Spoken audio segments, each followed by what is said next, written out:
coronavírus. São Paulo e Rio de Janeiro suspendem aulas e eventos públicos. As duas cidades já têm transmissão comunitária, quando não se sabe de onde vem a contaminação. O governo federal libera 5 bilhões de reais para combater a disseminação da doença. Um diplomata e um senador que estiveram na comitiva de Jair Bolsonaro nos Estados Unidos testam positivo. Já são mais de 100 brasileiros com a Covid-19. A Europa aumenta esforços contra a pandemia. Forças de segurança do Irã recebem ordens para esvaziar as ruas. E na China, onde o surto começou, já há mais novos casos importados do que por transmissões locais. Morreu no Rio Gustavo Bebiano, ex-ministro do governo Bolsonaro. Ele sofreu um infarto. E a Anistia Internacional cobra respostas sobre os assassinatos de Marielle Franco e Anderson Gomes. Os crimes completaram 2 anos hoje. O Jornal Hoje está começando. E o Jornal Hoje deste sábado começa com uma boa notícia. O primeiro paciente contaminado pelo novo coronavírus no Brasil teve alta. Ele ficou internado, saiu do hospital, ficou em isolamento em casa e se recuperou totalmente. Foi aqui, na noite de 24 de fevereiro, segunda-feira de carnaval, que veio a confirmação. O novo coronavírus tinha chegado ao Brasil. Um homem de 61 anos, que tinha chegado da Itália 3 dias antes num voo que fez conexão em Paris, passou mal e procurou o hospital. A partir da confirmação, tanto ele quanto as pessoas que tiveram contato com ele na viagem ou em casa passaram a ser monitorados por autoridades públicas de saúde. O anúncio da alta mostra que o caminho está correto. Esse paciente foi infectado, passou o período das manifestações clínicas e está bem. E esta informação é muito importante. A equipe do Hospital Albert Einstein, que fez o diagnóstico, também acompanhou o paciente, que chegou a ficar internado por 5 dias e cumpriu o restante da quarentena em casa. O critério de cura são sinais e sintomas clínicos, para a gente poder liberar, para poder trabalhar, fazer as atividades normais na sociedade. A notícia da alta desse primeiro paciente chega ao mesmo tempo em que o número de casos aumenta e preocupa principalmente as regiões mais populosas. O Ministério da Saúde considera que São Paulo e Rio de Janeiro já têm transmissão comunitária ou sustentada do novo coronavírus, ou seja, já não dá para saber de quem veio a contaminação. A região metropolitana de São Paulo registra 56 casos confirmados, 54 na capital. No Rio, são 19. A taxa de letalidade é de 3,4%, quer dizer, segundo os estudos, a cada 50 pessoas que pegaram a doença, menos de 2 morreram. Por isso, o ideal mesmo é não pegar. Os 2 estados anunciaram várias medidas para tentar conter a transmissão. Em São Paulo, as férias de médicos e enfermeiros da rede estadual foram canceladas pelos próximos 60 dias. E as aulas vão ser suspensas. Para que os pais tenham tempo de se preparar, isso vai ser feito de maneira gradual. Universidades públicas como o USP e o Unesp vão suspender as aulas a partir de terça-feira. Na Unicamp, as aulas já foram suspensas. O governo do estado recomenda que o setor privado e entidades autônomas também suspendam as aulas na educação básica e superior. A Polícia Federal em São Paulo determinou um novo procedimento para o atendimento de imigrantes que buscam regularização na sede da superintendência. Vai diminuir o atendimento para aumentar a distância entre as pessoas. A Federação Paulista e a Federação de Futebol do Rio determinaram que os jogos dos campeonatos estaduais nas capitais sejam realizados sem torcida. No Rio, as aulas nas escolas estão suspensas a partir de segunda-feira. Atividades com grandes aglomerações, como eventos esportivos, shows, feiras, congressos, comícios e passeatas, foram canceladas. As visitas nas prisões estão proibidas nos próximos 15 dias por determinação do governo do estado. Neste período também ficam fechados cinemas, teatros, centros culturais e museus. O concerto da soprano Sondra Radvanovsky, que abriria a temporada do Teatro Municipal do Rio de Janeiro ontem, foi cancelado. Mas a soprano cantou. Se um teatro vazio por causa das medidas pode parecer triste, a notícia boa vem da recuperação dos pacientes monitorados. A imensa maioria dos casos, a imensa maioria das pessoas que foram infectadas por esse vírus estão tendo uma boa evolução. Bom, vamos ver agora no telão os números mais recentes do novo coronavírus no país. O Ministério da Saúde registrou 98 casos até agora, mas após a divulgação dos números oficiais, outros 10 casos foram confirmados pelas secretarias de saúde de 5 estados: Amazonas, Bahia, Goiás, Santa Catarina e Rio Grande do Sul. Então, até o momento, 108 pessoas estão com a Covid-19. Governos estaduais e prefeituras estão tomando medidas preventivas. Vamos ver agora, na reportagem do Vladimir Neto, como as pessoas estão se adaptando às recomendações do Ministério da Saúde. Em Brasília, muita gente preferiu passear ao ar livre, mas tomando os cuidados necessários. Lavar muito a mão, passar álcool gel, né? A gente agora não beija mais as pessoas, tenta não beijar, né? Uma área ao ar livre, né? Passear com as crianças, respirar o ar puro, sem muito contato com outras pessoas. Cidades e estados continuam a adotar medidas de prevenção. No Distrito Federal, o governo estuda prorrogar a suspensão das aulas, que por enquanto vai até segunda-feira. Em Goiás, o governador decretou situação de emergência em saúde pública. Eventos públicos e privados estão suspensos por 15 dias, assim como visitas a presídios e a pacientes com coronavírus. No Paraná, a Universidade Federal decidiu fechar os restaurantes universitários a partir de segunda-feira. E a prefeitura reforçou cuidados no transporte coletivo, como instalar álcool gel nos terminais e isolar bebedouros. No Rio Grande do Sul, o avanço do coronavírus provocou a suspensão das aulas para cerca de 30 mil estudantes de 3 universidades públicas a partir de segunda-feira. Em Salvador, a prefeitura proibiu eventos para mais de 500 pessoas. Até a festa de aniversário da cidade será remarcada. Em Juazeiro, as aulas da rede municipal foram suspensas. Em Feira de Santana, a micareta da cidade, a maior do Brasil, também foi adiada. Em Manaus, a Universidade Federal do Amazonas suspendeu as aulas por 2 semanas e a Universidade da Terceira Idade por 1 mês. O governo federal diz que cada estado e município tem a responsabilidade de lidar com o cenário local de prevenção e combate à doença. Os cuidados são fundamentais agora para diminuir a velocidade de transmissão do vírus e assim evitar uma sobrecarga no sistema de saúde pública. Nós estimamos que a cada 3 dias o número de casos possa dobrar se nós não adotarmos nenhuma medida proposta de não farmacológica. Porque essa doença ela tem características de uma velocidade muito expressiva. Muito importante, alguns cuidados são de natureza pessoal. Cada um tem que ser responsável por atitudes que ajudem a reduzir a velocidade de propagação do vírus. São cuidados com a higiene, como lavar as mãos com frequência e limpar e desinfetar superfícies e objetos, como brinquedos e maçanetas. Manter a casa abastecida com produtos de higiene, limpeza e remédios. Mas atenção para as quantidades. Não vale a pena comprar produtos demais que depois vão perder a validade. E algumas mudanças de hábito enquanto a pandemia durar, como adiar eventos com muitas pessoas e aglomerações e evitar viagens, cinemas, shoppings e shows. Essa medida vale especialmente para idosos e pessoas com outras doenças, que também devem evitar muito contato com crianças, especialmente se elas apresentarem sintomas. E quem tiver viajado para o exterior deve fazer isolamento domiciliar de 7 dias, mesmo se não apresentar nenhum sintoma. Outra preocupação do governo é tentar evitar uma corrida desnecessária ao sistema de saúde e, dessa forma, garantir vaga para quem realmente precise. As pessoas com sintomas do novo coronavírus, como febre, coriza e tosse, devem permanecer em casa. Só se o estado de saúde piorar é que elas devem procurar um médico.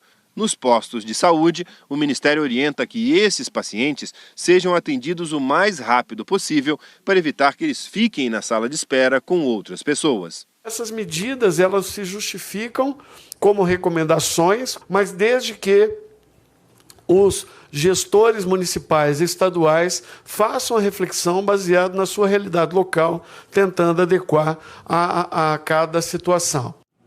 Medidas de restrição também foram ampliadas em Pernambuco. E 2 passageiros que chegaram ontem de Portugal e desembarcaram no Recife apresentaram sintomas do novo coronavírus. Vamos então falar com o repórter Antônio Coelho.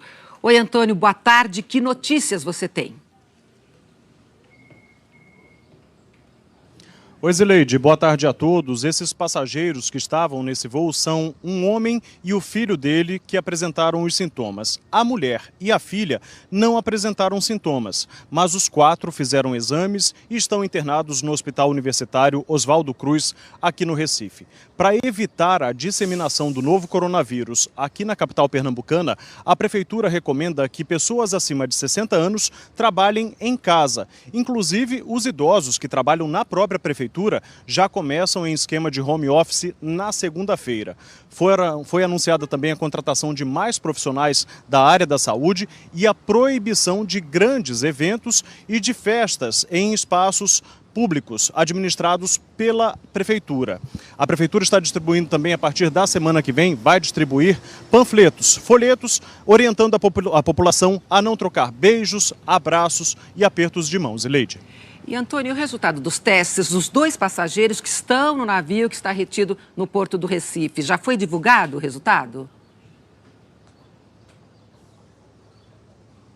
Ainda não, Zileide. A gente está aqui no Porto acompanhando isso, acompanhando o trabalho da Anvisa, e é grande a expectativa pelos resultados desses exames dos 2 turistas, um canadense e uma irlandesa, que esses exames estão para sair já nas próximas horas. Zileide.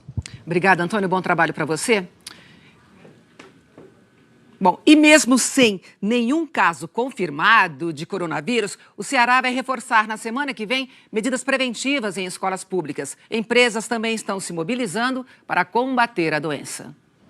Hora de ir para o trabalho. Coletivo lotado. Ambiente que pode favorecer a transmissão de doenças.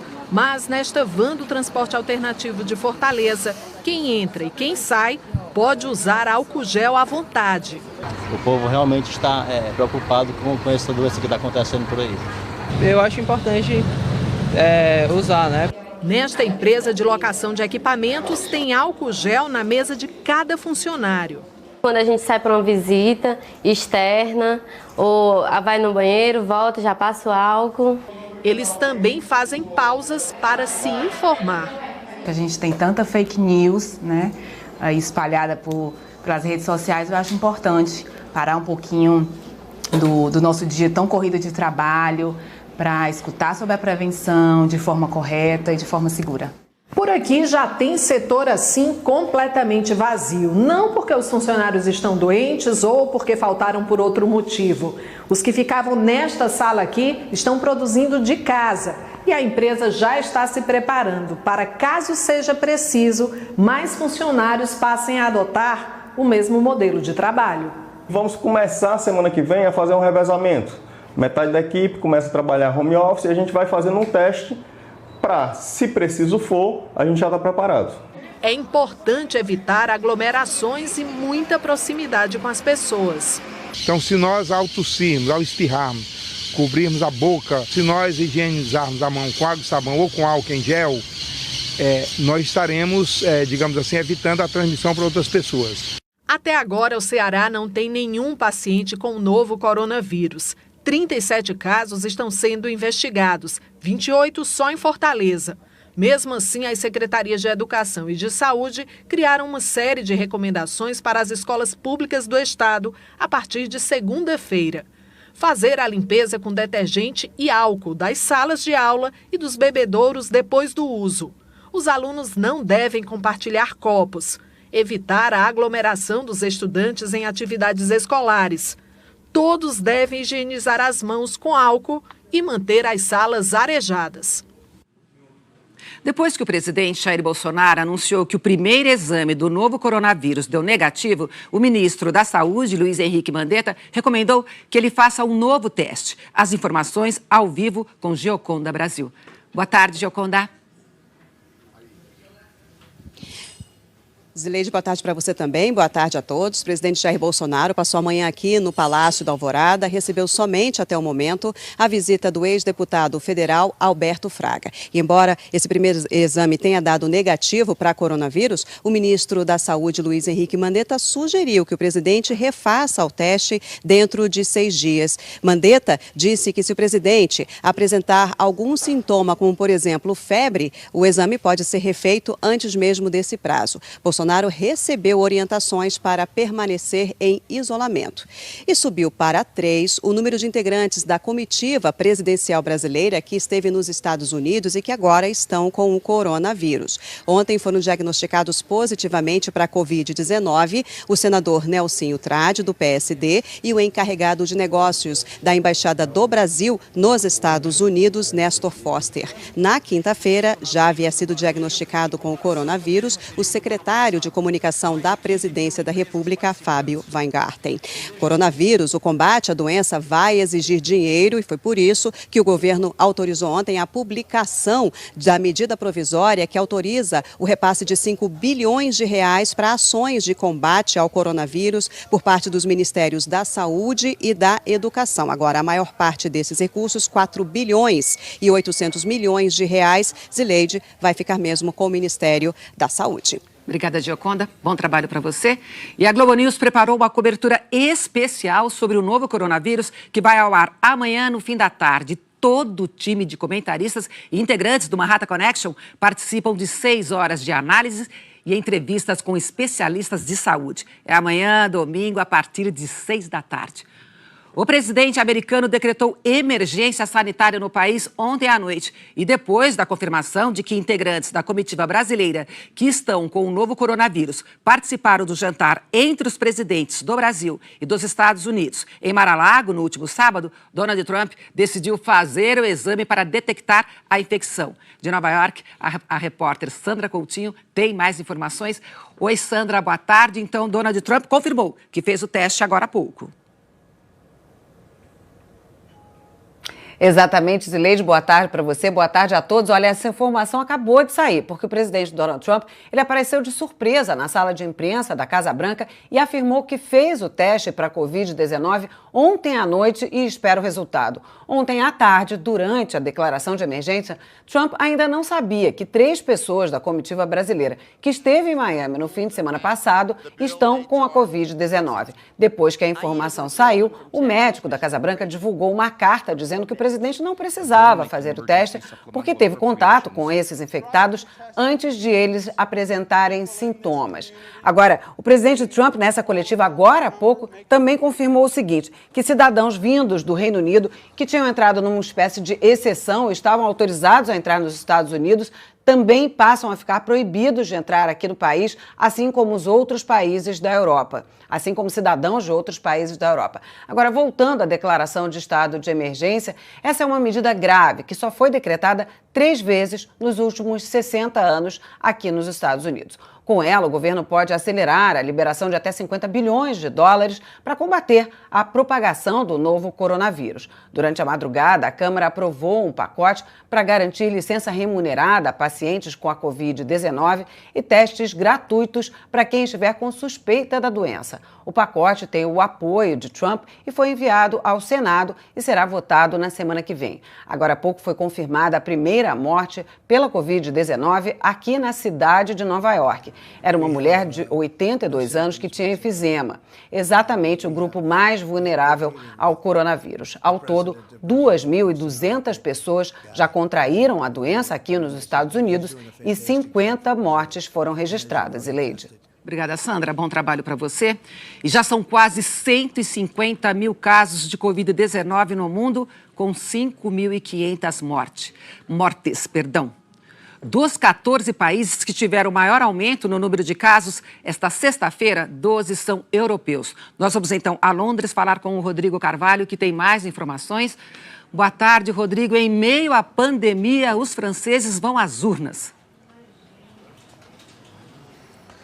Pois é, Zileide, boa tarde para você, para todo mundo aí no Brasil. O domingo é de eleições municipais na França, em 35 mil distritos, e mesmo com o avanço do novo coronavírus, a votação foi mantida. No último discurso, o presidente Emmanuel Macron disse que a pandemia não deve interromper o processo democrático no país. Pelo sim, pelo não, várias medidas foram anunciadas.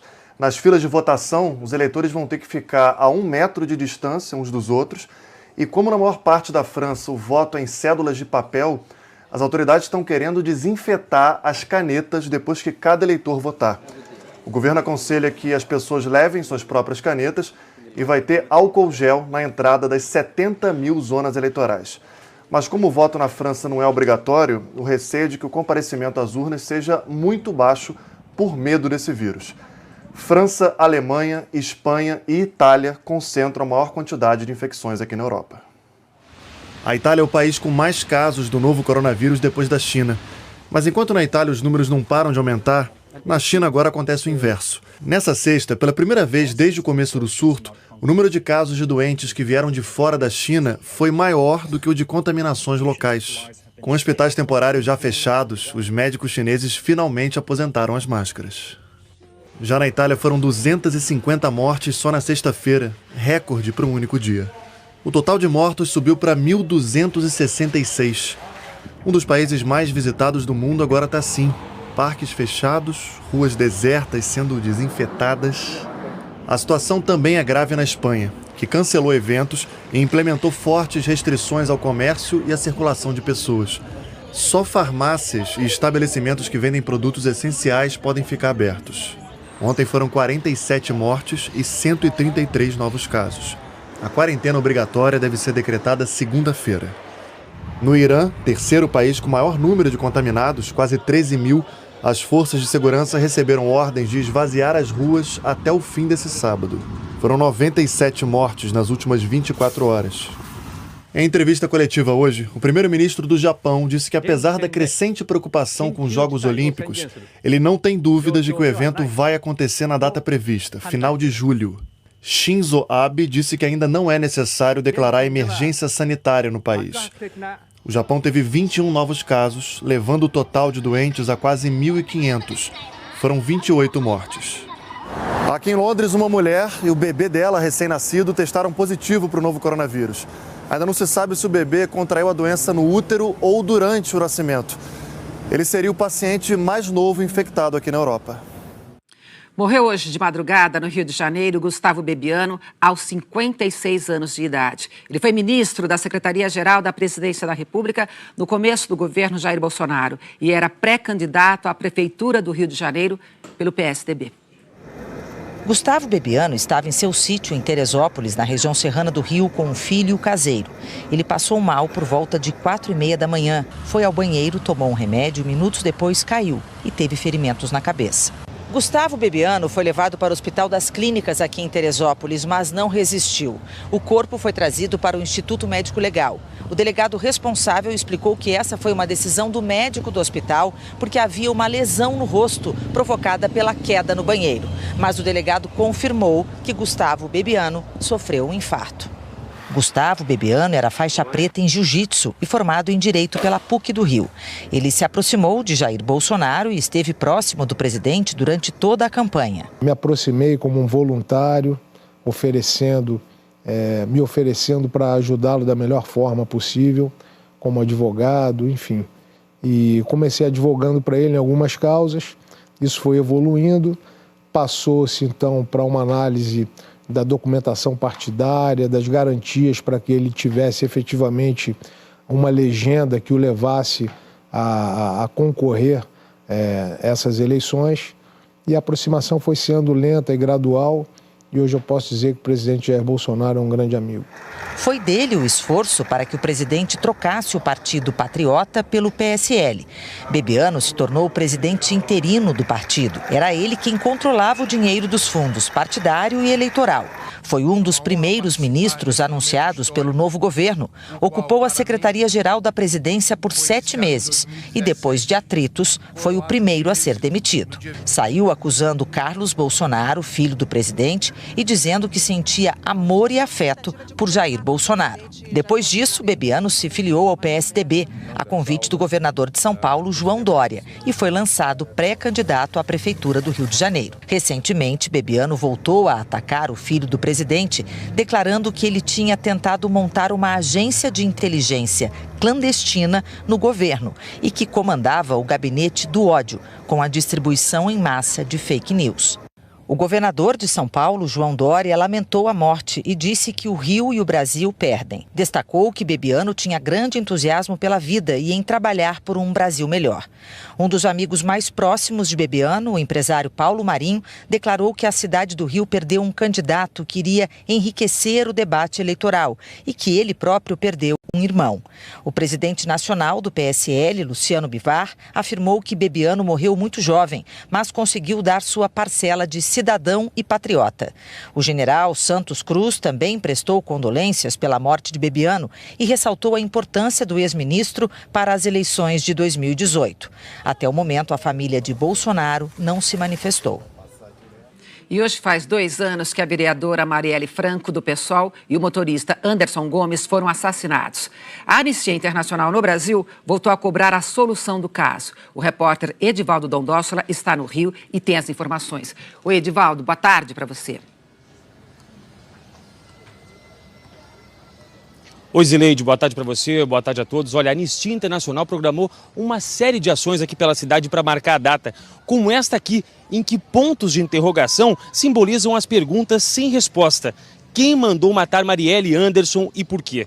Ontem, parentes e representantes da Anistia Internacional se reuniram com o Ministério Público e com o governador do Rio, Wilson Witzel, para cobrar mais transparência nas investigações.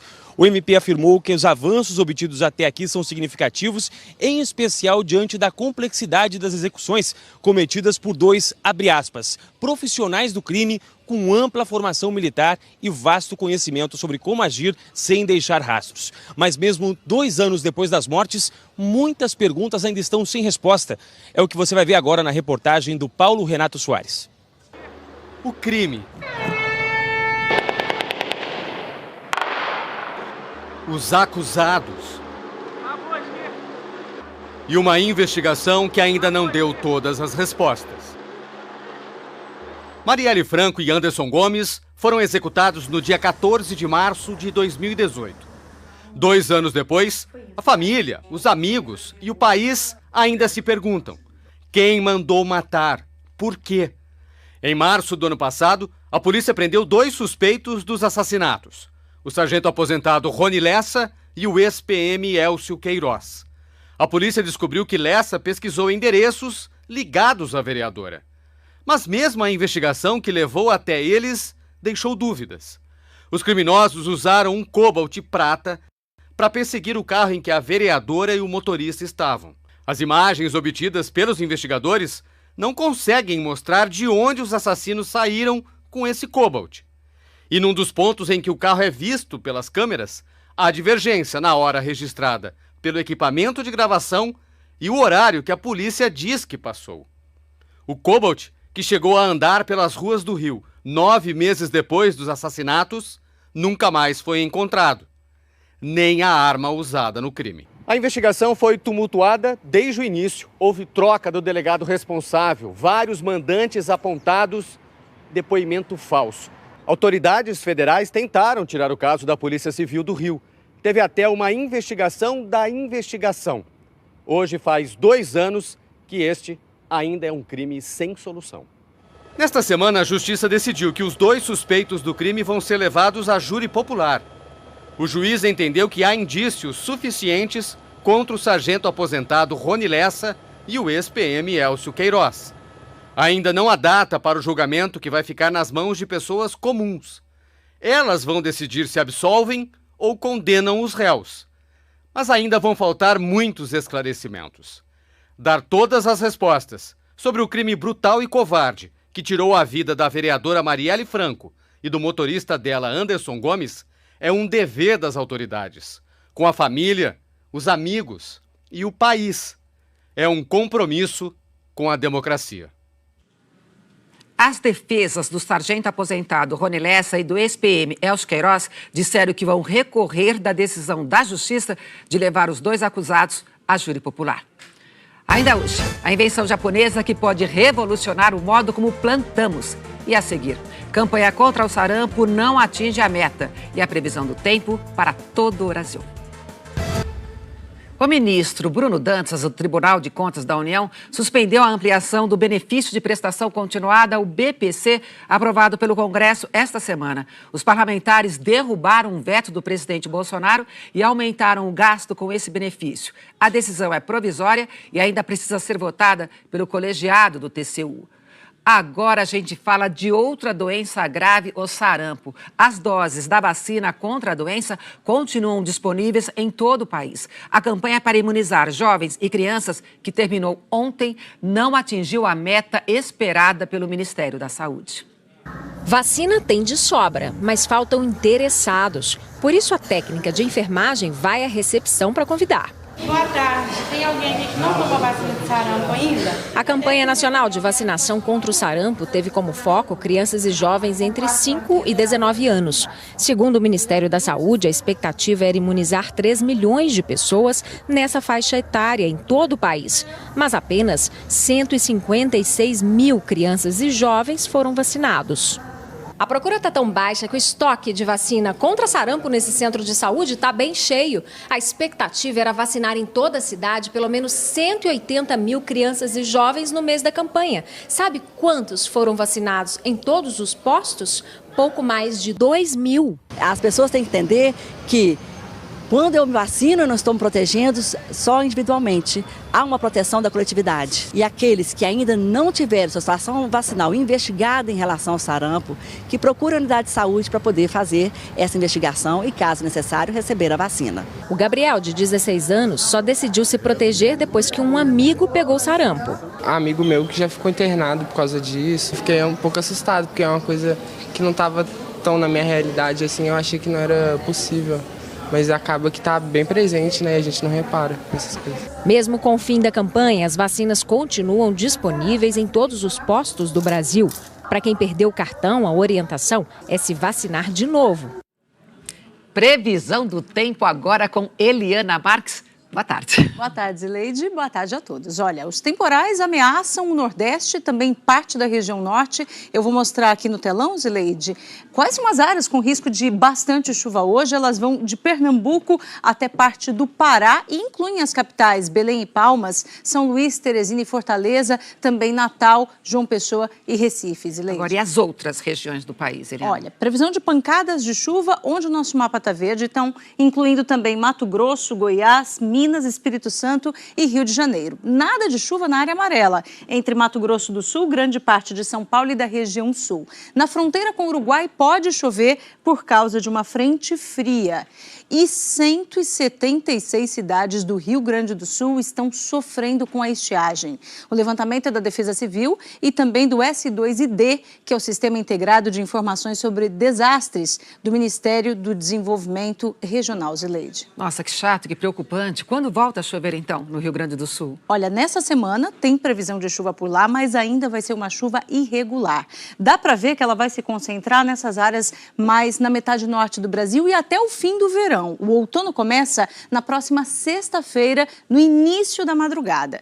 E o que vai predominar até lá é o calor. Hoje, máxima de 37 graus lá em Porto Alegre. Ontem não chegou a 36. Deve ser a capital mais quente, à frente de Cuiabá e também de Boa Vista, com 36 graus. Também à frente do Rio, com 32, e de Teresina, com 30 graus, Zileide. E amanhã, domingo? Bom, último domingo do verão. Vai ter muito sol e calor em Porto Alegre, também na região de Florianópolis, Curitiba, Rio de Janeiro e Belo Horizonte. Em São Paulo pode voltar a chover, são pancadas isoladas, mas que podem ser fortes em algum ponto. Em Salvador, olha, pouca chuva, 5 milímetros. Agora, São Luís, Fortaleza e Teresina vão continuar com os temporais amanhã, Zileide. Obrigada, Eliana. Bom domingo para você. Para você também. A seguir, a crônica dos correspondentes. O Carlos Gil traz uma invenção japonesa que pode revolucionar o modo como plantamos. Até já. A crônica dos nossos correspondentes mostra hoje uma invenção japonesa que pode revolucionar o modo como plantamos. Um médico desenvolveu um método que usa gel em vez de terra para fixar a planta. E isso traz várias vantagens, como mostra o repórter Carlos Gil.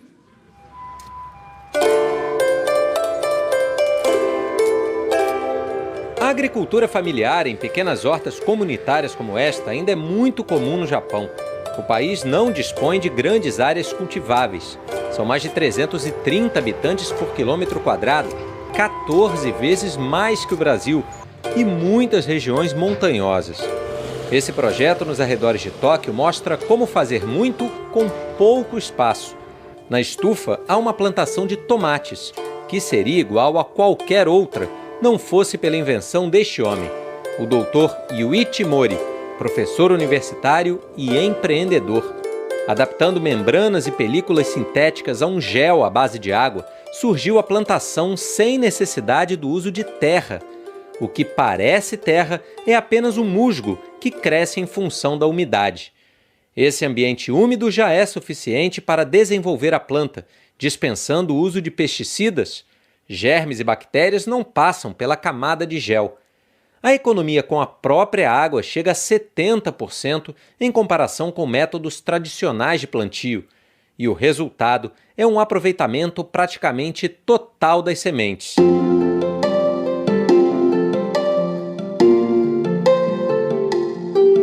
Se aqui embaixo o verde ainda é bem clarinho, no topo a gente já observa uma tonalidade muito escura que indica grande concentração de açúcar.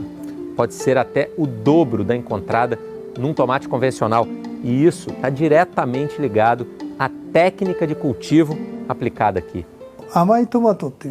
Dizemos que há um estresse, um esforço da planta para crescer com menos água. No caso de uma hortaliça, esse processo significa a produção de mais açúcares e nutrientes. Gera um fruto mais saboroso e mais saudável, explica o Dr. Mori. O tomate é um dos pilares da empresa criada por ele e operando no Japão há 10 anos. A tecnologia já foi instalada em 160 fazendas. Está presente em diversas regiões que perderam capacidade produtiva, como as atingidas pelo tsunami de 2011.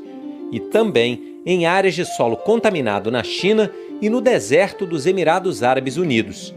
A invenção foi patenteada em 130 países, entre eles o Brasil, e premiada ano passado pelas Nações Unidas. Estamos felizes com os resultados na agricultura, mas nosso objetivo é, em breve, entrar no ramo de medicamentos, onde estão as minhas origens como professor. Uma das ideias do Dr. Mori é produzir remédios com canabidiol, substância encontrada na maconha. Mudanças climáticas, grandes secas, enchentes, nada afeta a produtividade. E plantas medicinais não são perecíveis como legumes e frutas. Então, acredito que o custo total de produção desses remédios pode cair entre 20% e 30% no futuro. Duas últimas notícias antes de encerrar. O governador do Distrito Federal, Ibanez Rocha, prorrogou por mais 15 dias a suspensão das aulas em escolas públicas e particulares. Nas escolas públicas, esse período de suspensão começa a partir de segunda-feira e vai ser considerado, na prática, uma antecipação das férias de julho. O decreto também suspende atividades com mais de 100 pessoas, cinemas e teatros nesse mesmo período. Há pouco, o governo de Minas Gerais também decidiu suspender os eventos oficiais, como solenidades de inauguração. Mais de 100 pessoas para mais de 100 pessoas pelos próximos 30 dias. O Jornal Hoje termina aqui. Você acompanha outro